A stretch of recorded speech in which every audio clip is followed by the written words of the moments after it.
Professeur Kwakwa Faustin.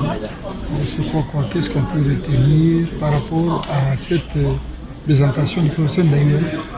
Évidemment, ce qu'on peut retenir de cette présentation, c'est une proposition d'un projet de loi constitutionnelle sur base de la réalité congolaise, comme lui-même le dit, partant des menaces, des dangers que le pays court, entre autres la balkanisation, au regard de certaines situations aussi de mégestion du pays, parce qu'il qualifie ça par la politisation de tout au pays, et il pense qu'il y a nécessité de pouvoir présenter un autre projet constitutionnel.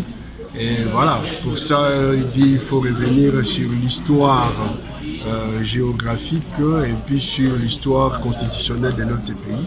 C'est sur cette base qu'il pense qu'il faut tabler le tout sur la proposition qui a été élaborée à la Conférence nationale souveraine. Et lui, il s'appuie là-dessus et il apporte quelques amendements.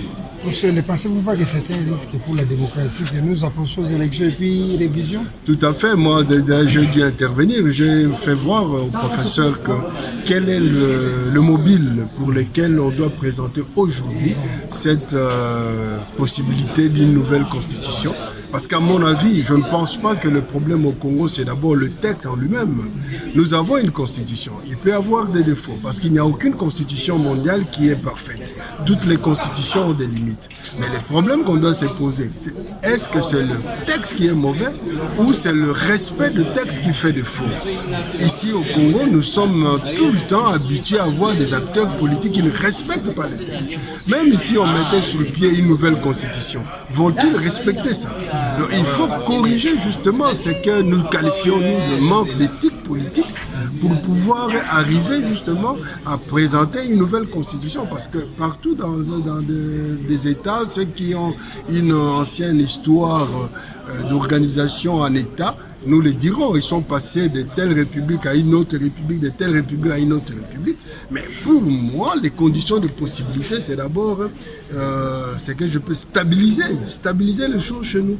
Et quand on a stabilisé les choses, les institutions sont vraiment assises, les hommes politiques ont une certaine maturité, ils sortent de leur médiocrité. En ce moment-là, nous pouvons commencer à voir. Parce que, vous voyez ce qui s'est passé au Sénégal. Dès qu'on met une nouvelle constitution en place, le président qui est là va dire, écoutez, c'est le prérogative auquel il devait être soumis à l'ancienne constitution.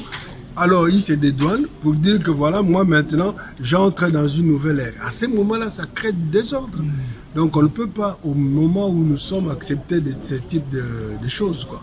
Bon, au niveau de la réflexion, on peut. Mais qu'est-ce qu'il y a toujours derrière cette réflexion? C'est là où ça pose problème. Ok, merci professeur. Merci, je vous en prie.